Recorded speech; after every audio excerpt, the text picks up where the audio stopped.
ಪ್ರಪಂಚಕ್ಕೆ ಪಾಠವನ್ನು ಹೇಳಿಕೊಟ್ಟಂತಹ ಚಂದ್ರವಂಶದಲ್ಲಿ ಇಂತಹ ಅಸಂಭವನೀಯ ಘಟನೆ ಘಟಿಸಬಹುದು ಎನ್ನುವ ಹಾಗೆ ಕನಸಿನಲ್ಲೂ ಎಣಿಸಿದವರು ನಾವಲ್ಲ. ಸುಯೋಧನನ ದಾಯಜ್ಯ ಮತ್ಸರ್ಯದ ಫಲವಾಗಿ ಧರ್ಮಕ್ಷೇತ್ರವಾದಂತಹ ಕುರುಕ್ಷೇತ್ರದಲ್ಲಿ ಭಾರತ ಯುದ್ಧವೇ ಸಂಘಟನೆ ಆಯಿತಲ್ಲ. 13ನೇ ದಿವಸದ ಯುದ್ಧದಲ್ಲಿ ಆಚಾರ್ಯ ದ್ರೋಣರು ಚಕ್ರವ್ಯೂಹವನ್ನು ಬಲಿದ್ರು. ನಿನ್ನನ್ನು ತಪ್ಪಿಸುವುದಕ್ಕೆ ಬೇಕಾಗಿ ಸಂಸಪ್ತಕರ ಜೊತೆಯಲ್ಲಿ ಕಾದಾಟವನ್ನು ಮಾಡುವುದಕ್ಕೆ ಪಾತಾಳ ಲೋಕದಿಂದ ಅವರನ್ನೇ ಬರೆಸಿಕೊಟ್ರು.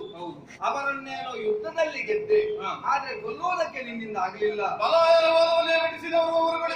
ಅಂದಿನಿಂದ ಮೊದಲುಗೊಂಡು ಇಂದಿನವರೆಗೂ ಕೂಡ ಅಡಿಗಡಿಗೆ ಬಂದು ಕಾದಾಟವನ್ನು ಕೊಡ್ತಾರೆ, ತಲೆ ತಪ್ಪಿಸ್ತಾ ಇದ್ರು. ಇನ್ನು 17ನೇ ದಿವಸ ಆದ್ರೆ ಇಂದಿನ ದಿವಸದಲ್ಲಿ ಬಹಳ ಸಂತೋಷ. ಬಂದಂತಹ ರಾಕ್ಷಸರ ಜೊತೆಯಲ್ಲಿ ಕಾಡಾಕಾಡಿಯಾಗಿ ಹೊಯ್ದಾಡಿದೆ, ತಲೆ ತಪ್ಪಿಸಿಕೊಂಡು ಓಡಿದ್ರು. ಆದ್ರೆ ನೀನು ಪ್ರಯೋಗಿಸಿದಂತಹ ಪಾಶುಪತ ಆ ರಾಕ್ಷಸರ ಪಥ ಎಲ್ಲಿ ಎನ್ನುವುದನ್ನು ಅರಸುತ್ತಾ ಹೋಗಿ ಅವರ ದಮನವೂ ಆಯ್ತಲ್ಲ. ಆದ್ರೆ ಇಲ್ಲಿಗೆ ಮುಗೀತದೆ ಅಂತ ಭಾವಿಸಬೇಡ ಪಾರ್ಥ. ಇನ್ನು ಇವರು ಬಂದಿದ್ದಾರೆ, ಕೇವಲ ಮನೆಯ ಜಗಳ ಎನ್ನುವ ಹಾಗೆ ನಾವು ಭಾವಿಸಿದ್ದು. ಈ ಮನೆಯ ಜಗಳಕ್ಕೆ ಹೊರಗಿನ ಅಸುರರನ್ನು ಪುನರಪೀತರಿಸಿದ್ರೆ ನಾವೇನು ಮಾಡುವುದು?